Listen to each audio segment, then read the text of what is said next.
Hello friends, my name is Parag Desle and I welcome you all in this course on fluid mechanics where from today onwards we are going to discuss internal flow. This course will be as per the university syllabus of many of the universities. This can be applicable. Now for today's lecture, this is the first lecture on internal flow where the content of today's lecture is to discuss about what is mean by laminar flow and turbulent flow. So the content is laminar and turbulent flow physics. And the second content for the today's session is what is mean by hydrodynamically fully developed flow. There are types of flows: hydrodynamically fully developed flow and which is not developed. So that is entry length. Another aspect, hydrodynamic entry length, that we are going to discuss for today's session. So let us begin with the first part, that is what is mean by laminar and turbulent flow. So as we know that fluid mechanics is a subject of very wide applications. Based on these subjects, there is lot of dependency of incoming future subjects like heat transfer, turbo machines, refrigeration, and wherever there is a fluid involved. In all of these subjects, the knowledge of fluid mechanics is very important because wherever there is a flow, this is there. So the flow basically can be classified as laminar flow and turbulent flow based on its velocity and other aspects. So if I see laminar flow, we'll discuss the characteristics of these flows.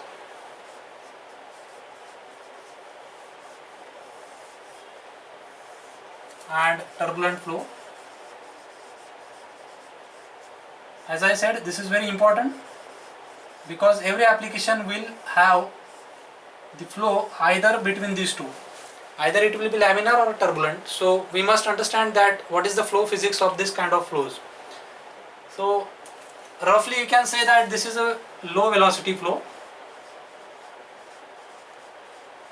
Whenever the velocity of the flow is less, the flow is classified or generally categorized under the laminar flow. We cannot directly say that with the velocity comparison, we cannot say that whether the flow is laminar or turbulent, but generalization I am discussing.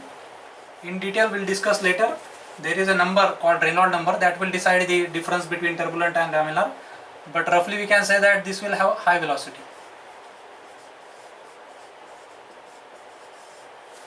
So if you imagine any flow flowing through a tube or over a flat plate or through a canal or through a river, if the flow velocity is slow, the particles are possibly moving in the straight direction because the flow velocity is less. So that kind of flow is generally categorized under laminar flow, where the particle does not move in the random direction, in the zigzag direction.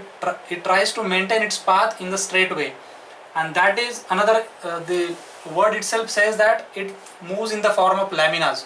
So the layer of particles on the, let us say on the horizontal surface, the layer of the particles will have the same velocity and which will be moving in the same direction. Next layer of the velocity particles will have maybe different or maybe same velocity, but will be having uniform velocity on that plane. So the laminas of the fluid are flowing over each other and they have very ordered motion. So we can say the characteristics of this flow as low velocity flow, which is very ordered motion. Structure of the motion is very ordered. We will not find fluctuations, dispersions, but here it is highly disordered motion.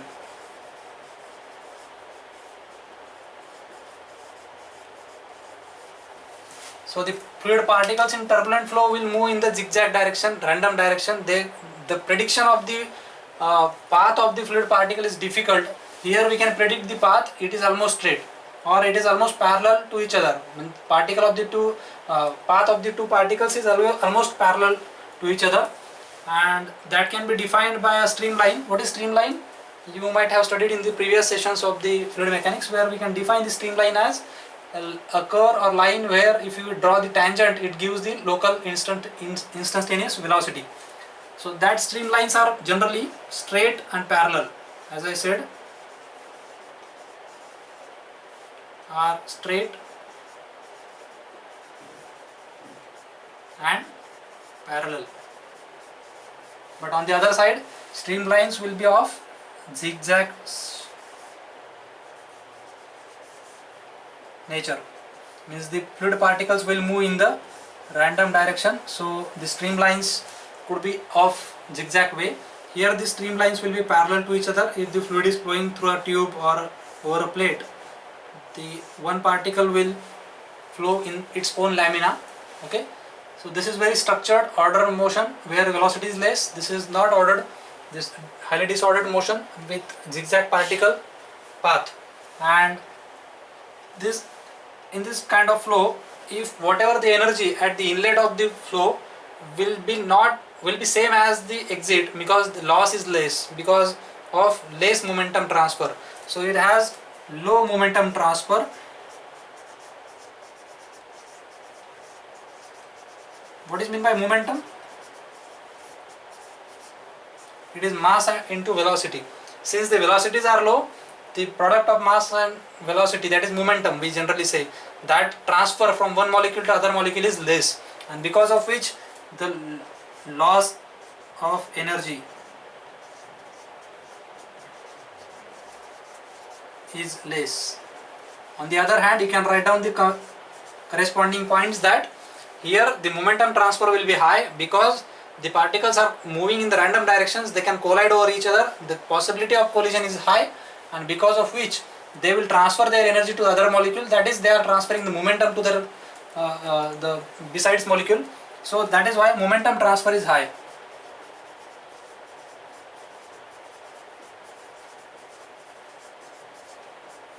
And that is why loss of energy is high due to friction, you can say. So these are the minimum points that you must compare if such a kind of theory question is asked for 4 to 6 marks. That write down a note on difference between laminar and turbulent flow, or the laminar flow physics or turbulent flow physics. In that case, we must be able to discuss these things, including these 4 to 5 points. You must explain about Reynolds experiment. To discuss this, or these are the conclusions derived from the experiment called Reynolds experiment, performed by the scientist Reynolds. What he did, it is a very simple experiment. You must have studied this somewhere. That what he did, he took a flow, let us say pipe flow is there, fluid is flowing through this flow, and with the help of small nozzle, he tried to insert a colored dye. Let us say this tank has a fluid which is colored, which has some color, like this is colorless fluid, the working fluid or the original fluid is colorless. So this can be red fluid or green fluid, anything which is slightly viscous than this. Then what he did there, he sent this fluid through into the flow, and the path traced by the color particles will show you the nature of the flow. So if the color particle or the dye traces the straight line path, or the particles move in the straight line direction, you can visually identify that. If the tube is transparent, you can visually identify that the colored particles are moving in the straight direction. So if such a case is there, the flow is called as laminar flow. This is a visual inspection. By performing this dye experiment, you can visually say that whether the flow is laminar or turbulent. Then if the velocities are increased, then what he did, he tried to increase the velocity. He went on increasing the velocity continuously, and after some time he found that the dispersion or the deviation of the fluid coming from this nozzle has increased now. So he called it as transition from laminar to. You can draw 3 diagrams comparatively on comparison basis. So the transition is means what? Now the flow is disturbing, the fluctuations are increasing, disturbance is increasing. So that is transition.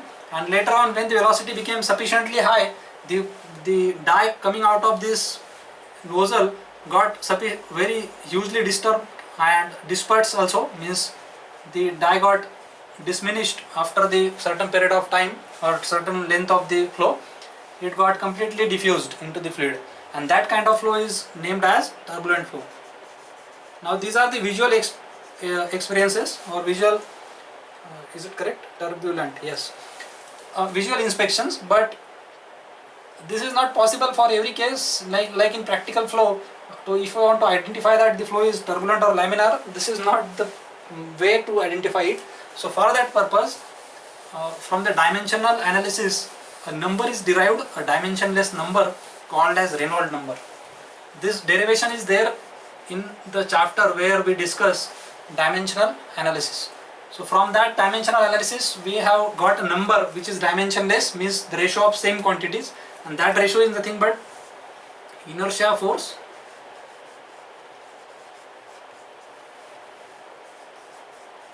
upon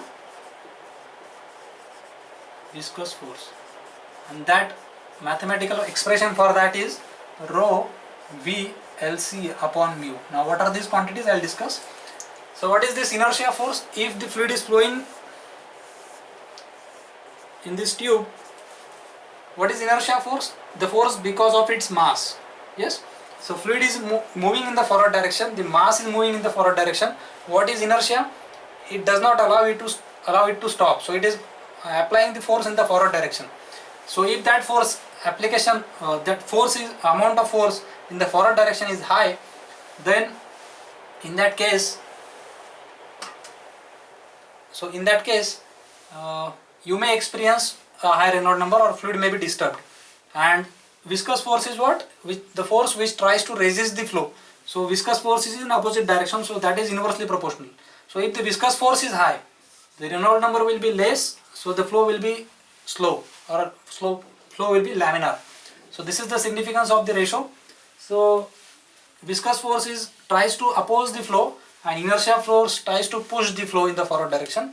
So this can be expressed like this. In another way, in mathematical form, they have derived the equation like rho v LC upon mu. If you make its dimensional analysis, the quantities will be unitless, means this ratio will be unitless. If you put the units of this, all will be cancelled. So what is this quantity now? First one is the density of the fluid. Means if the fluid is dense, the possibility of Reynolds number will be, possibility of getting larger Reynolds number is possible. Then high velocity, this is very important part. If the velocity high, the Reynolds number is directly proportional. So if the flow is moving with high velocity, it is possible that Reynolds number will be high. On the other hand, third quantity is characteristic length. What is mean by characteristic length? Many of you might be confused with this, what dimension has to be taken as characteristic length. Then I'll give you some rough idea about it, that it is something which affects the flow. Dimension out of the geometry of the flow will be there, like for this case, if this is pipe, how many dimensions are there? There is a length of pipe and there is a diameter of pipe. These are the two dimensions which are defining this geometry. Now out of these two dimensions, the diameter is the geometry which is affecting the flow, because length is irrelevant. If you observe the flow for 1 meter and if you observe the flow for the 2 meters, it is not going to change its characteristics, yes, except pressure drop. So means what? The characteristics of the flow are not dependent on the length of the pipe, they are dependent on diameter. If you change the diameter of the pipe, the flow is going to be affected, the physics is going to be affected. So that is why in this case, the characteristic length for that particular case is diameter. Let us take an example of a plate over which a flow is flowing. Like a flat plate is there, on this surface the flow is flowing. Now here how many dimensions are there? There is width, there is length, and there is thickness. Now out of these three dimensions, length is the dimension which is going to affect the flow, because here width and length both are going to affect. If the flow is along this direction, then length is going to affect. If the flow is along the width, then the W is going to affect. But T is irrelevant here. That is why T cannot be the characteristic length for this flow. So for such a case, length is the characteristic length. Okay. Another example I will give you for external flow. Let us say there is a cylinder and flow is across this cylinder from the outside. Over this cylinder there is a flow. Now in such a case, the length of the cylinder is irrelevant. Here the diameter is going to affect the flow. So outer diameter is the characteristic length for this particular case. If the flow over a sphere, outer diameter will be the characteristic length. So this is how we can relate the physically that what is mean by characteristic length. So any dimension of the geometry which is actually going to contribute into the flow characteristics, that is nothing but your characteristic length. So if the characteristic length is high, the Reynolds number will be high. So for example, if you compare the two pipes, one is of small diameter and another is of larger diameter, if the same velocity is there, same density is there, same viscosity is there, still in that case Reynolds number will be high in larger diameter pipe. So this is how diameter also affects the type of flow. And on the last part, that is viscosity. If the fluid is less viscous, means what? Thickness of the fluid is less, its resistance is less, so fluid will move in the higher velocity. So Reynolds number will be high in that case. So for very famous cases I will discuss, like flow through the pipe. The Reynolds number values to decide the flow for laminar or turbulent, the critical Reynolds number is 2300. Means what? What is this critical Reynolds number? This is the number below which the flow will be laminar and above which the flow will be turbulent. A range, if you want to find out the transition zone, then the range is like 2000 to 4000. 2000 to 4000. In between this, if the Reynolds number is there, then it can be considered as transition flow. And if the Reynolds number is greater than the 4000, the flow will be turbulent. If it is less than the 2000, the flow is laminar. For what this number is? For pipe flow. If it is external flow or the flat plate, in that case the critical Reynolds number is 5 into 10 raised to 5. So below this 5 into 10 raised to 5, the flow is laminar. Above the 10 raised to 5 into 10 raised to 5, the flow is turbulent. In some cases, this is transition is assumed between 3 into 10 raised to 5 to 6 into 10 raised to 6. This is the transition zone. Above this, it is purely turbulent. Below this, it must be laminar. In between them can be transition. So this is how the Reynolds number relates the concept of laminar and turbulent flow. Now, second topic of today's discussion is about hydrodynamic entry length or hydrodynamically developing flow and fully developed. So let us discuss now hydrodynamically fully developed flow. That is, we are going to learn what is meant by hydrodynamic entry length and what is meant by hydrodynamically developing flow. So if I say any pipe flow is there, let us say this is a pipe,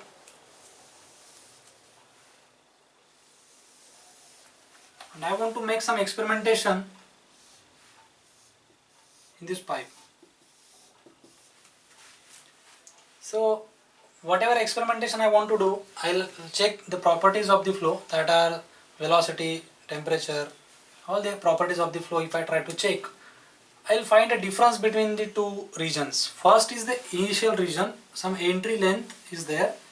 This part of the flow is different than this part of the flow. Onwards, the flow characteristics will be different, and in the initial region, the flow characteristics will be different. So this is called as entry length developing flow, and onwards, when the flow characteristics become constant, the flow is called as fully developed. So what kind of flow characteristics and what is meant by developing flow, that we'll learn now. So let us start with the entry. If you try to plot the velocity profile at entrance, so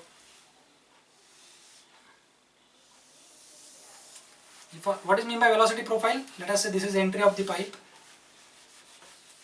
Plotting the velocity vectors along y is called as velocity profile. So if I plot the velocity vector at the center is this much, this is the length of the velocity vector at the center. So if I plot that velocity vector at this location, it is same, it has the same length because the flow is uniform.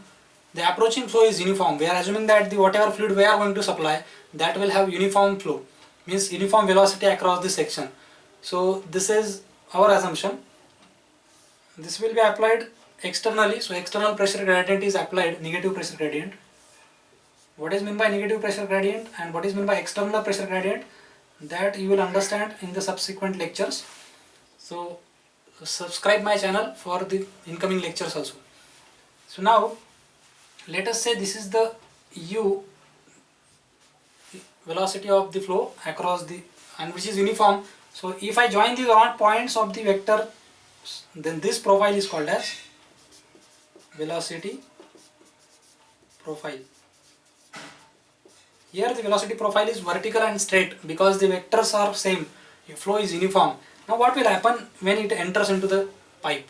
When it enters into the pipe, immediate next to that, the first particle which will come into contact with the surface will suddenly get stopped and the velocity of that particle will become 0. So at this surface the velocity will become 0, and that is called as no slip condition. This condition is applicable for entire surface. On entire surface the fluid will be stationary because of huge friction that is offered by surface roughness, and because of that the fluid on the surface of the pipe, from all sides of the pipe, the velocity of the fluid will be 0, and that is called as no slip condition. So but the immediate next particle will not experience that friction because it has just entered. So only initial part of the closer part of the fluid has affected only. Now what will happen if flow propagates inside or penetrates into the pipe? What will happen? Now if I check the velocity profile here, the first 2 to 3 particles has got reduced their velocity because of the friction, so their velocity vector will reduce. But the other particles have the same velocity, so their vector will be as it is. So now still, as it has entered, the velocity profile has changed its shape slightly. Slightly here the velocity profile is affected. Now again velocity is constant here. So this is the region where the velocity is affected. This is the region where the velocity is affected because of friction and viscosity. So this is the region. Now what will happen if the flow propagates in the forward direction? This friction, effect of reduction in friction, first layer of the fluid has now lowered velocity. The first layer immediate next to surface will be 0 velocity fluid, that will retard the next fluid particles, and their velocity will go on decreasing. That will retard the next particles. So in this way the reduction in velocity will penetrate towards the center. So if I draw the velocity profile at this point, the affected zone will increase. So this is the velocity vector here, it is here. So like this, the penetration of the effect of friction and viscosity has now moved towards center. So this is called as boundary layer, where the velocity is affected. This thickness or this layer is called as boundary layer, where the velocity is affected, and this region of the fluid is core flow, where the velocity is not affected. So now what will happen? Because the velocity at the surface has lowered and this region has lowered, the average velocity will try to drop. If average velocity decreases, this is area cross section into velocity is the discharge. If average velocity decreases, discharge will drop, and this is not possible because of continuity equation. We know that mass cannot be destroyed, so mass flow rate will remain constant, and to maintain the mass flow rate constant, fluid will adjust at itself, and this core fluid will accelerate. So this core fluid will accelerate slightly. So this length of the vector of the core fluid will be greater than this length, but will be uniform. So here up to here, this is the affected zone because of the surface roughness and viscosity. This is annular, from all sides it is same. Okay, you can imagine this is pipe. So I can show the center of the pipe. This is a pipe flow. Okay, so this is symmetric around all sides. So if I propagate in this side now this effect of surface roughness and viscosity has penetrated more towards the center, and now we can experience this. So if I plot the affection zone, it has reached center, almost center, but not completely. So if I plot that, now the central, this velocity vector u max, here it will be more because to maintain the uniform discharge. So that is why velocity vector in this region is higher than this. So what is observed? We are continuously changing, the velocity profile is continuously changing, and thickness of the boundary layer, this is called as delta. Thickness of the boundary layer means what? The thickness up to which the velocity is affected. This is the core fluid where the velocity is not affected. This is the core fluid where the velocity is not affected, but this is the flow where the velocity is affected. So this is called as boundary layer. Here thickness of boundary layer was less, here thickness has increased, here again thickness has increased much more than that. Yes. So if I try to plot this contour of these points where if I join the thickness of the points where the velocity is 99% of the mean stream velocity, if this is u infinity, then at this point u will be 0.99 of u infinity, means almost mean stream velocity. Below this velocity is affected, less than u infinity, but after this point u will become u infinity. So below this velocity will be less than u infinity. So if I join these points, the imaginary curve I can get, and that is called as boundary layer. The curve is called as boundary layer. So you can observe that is converging. So this core flow is getting converged up to at a point where it will reach to the center. At a point where it will reach to the center, if you observe the velocity profile, you can observe that the velocity profile has become parabolic, and there is only one maximum velocity. All other velocities are less than that.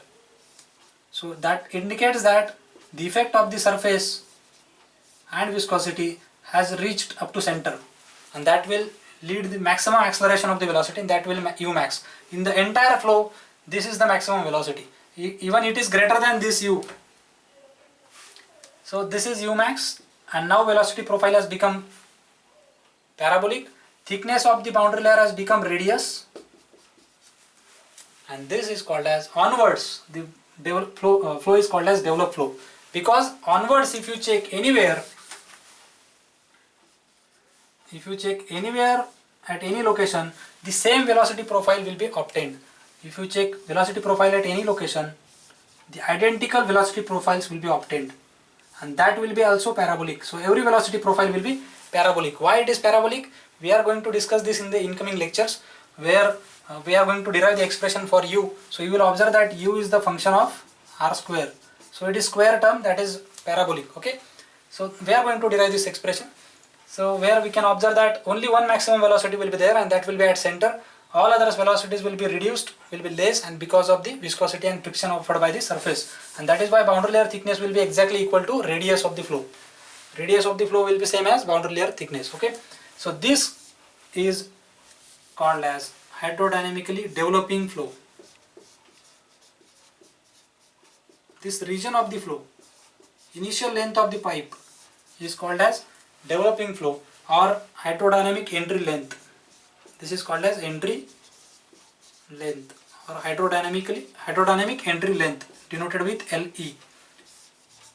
And this part from where the velocity profile has become constant, identical, and which is parabolic, this part is called as developed flow.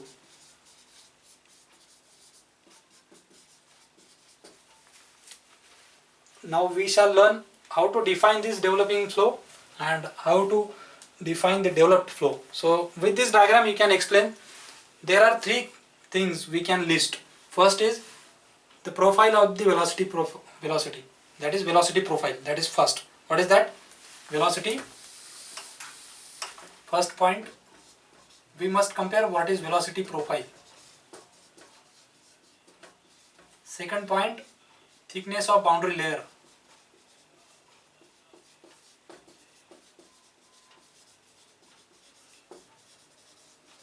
And third point is wall shear stress. Now what is this wall shear stress? I will explain in a minute, just wait. Wall shear stress, this is delta. Okay, so how to define this developing flow? With these three words, these are the keywords by which we can define it. I did observe. First thing, velocity profile. Developing flow is the flow in which velocity profile keeps changing. This keeps changing. Second, developing flow is a flow in which thickness of boundary layer keeps increasing. Thickness of boundary layer keeps increasing. Here delta is this much, here it has more, and here it has become radius. Here it is very less. So thickness of boundary layer is continuously increasing. Second point. Third point, how can you define with the wall shear stress? What is meant by wall shear stress now? It is the stress offered by the surface.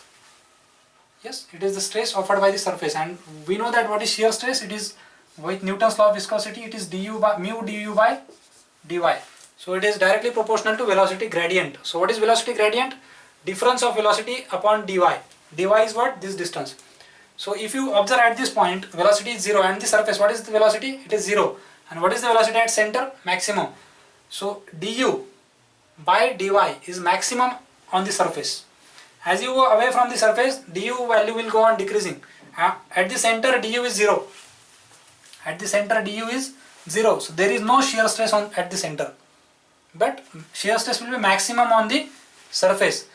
This wall shear stress on the surface, if compared along the length, here, if I check wall shear stress values, you observe that wall shear stress will be maximum at this point.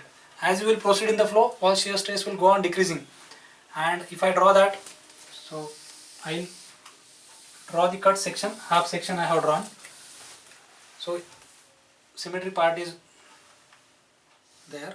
So if I plot wall shear stress on y-axis, then I can say that wall shear stress is maximum at entry. As it goes in the further direction up to a developing flow, wall shear stress goes on decreasing. And then since the velocity profile has become constant, du has become constant, so shear stress will become constant.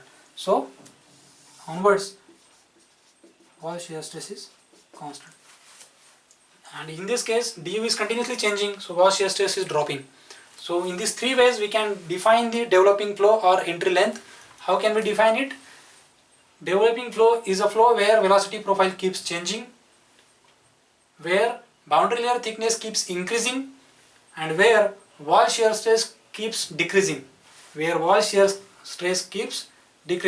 How can we define developed flow? In the same three terms we can define developed flow. How can we define it? Developed flow is a flow where the velocity profile is constant, identical, and which is parabolic. Second, developed flow is a flow where thickness of boundary layer has become constant and which is radius. And developed flow is a flow where wall shear stress has become constant. So these are the three terms by which we can define the developed flow. So this is how we have discussed developing flow and developed flow. So what is this length? How to find this length? So if I have a flow, I have a pipe and I want to find that whether I want to experiment some heat transfer experiment on this pipe flow. I want to install my heat transfer equipment here. As I said that if I want to get the uniform characteristics of the flow, I should install that equipment in the developed flow, not in the developing flow. So from where I will get this length? How to identify that? How can I check that velocity profile has become constant? For this purpose, already experimentation is done and the correlation for the entry length is already obtained. If it is laminar flow, what is meant by correlation and equation? Difference between correlation and equation. Equation is something which is obtained from the theory, which is from energy balance, and so which is exact. And what is correlation? It is obtained with experimentation, without any theory, experimentation. Iterations are done, and based on that experimentation, we find out some relation, that is correlation. That is not exact, that is a prediction. So correlation for laminar flow, LE divided by diameter, with respect to diameter, length of entry, hydrodynamic entry length divided by diameter is equal to 0.05 times Reynolds number. This is for what? Laminar flow. Means if Reynolds number is less than 2300. In that case, if you put that value here, let us say 1000. So 1000 multiplied by 0.05 multiplied by diameter will give you the entry length. So you calculate this entry length, take that entry length and then work on it. Then whatever experimentation you want to do in the pipe, you do it at that length, not in the entry length. Okay. Similarly for turbulent flow,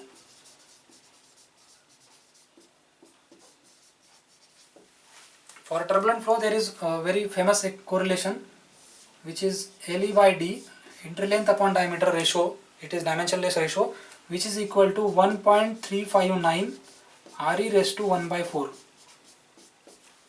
RE raised to 1 by 4. So this is what correlation for turbulent flow, and this is correlation for laminar flow. What is the significance of this length? If I want to have a developed flow, I should leave the initial length of the pipe, and then onwards whatever I want to install or I want to study, I will study in the developed region, because in the developing region these three quantities are changing. Means what? Velocity profile is changing, boundary layer is getting developed, so thickness is developing, thickness is increasing, and wall shear stress is decreasing. And what is developed flow? It is the flow where this profile has become constant and parabolic, boundary layer thickness has become constant and is equal to radius, and wall shear stress has become constant. Okay, so that is what we understand about hydrodynamically developing flow and developed flow and hydrodynamic entry length. Thank you very much. If you have any kind of questions, queries, you can comment me. I'll answer. Definitely I'll answer that. If you have any kind of suggestions for the lectures, you can comment me. I'll improve. Thank you very much.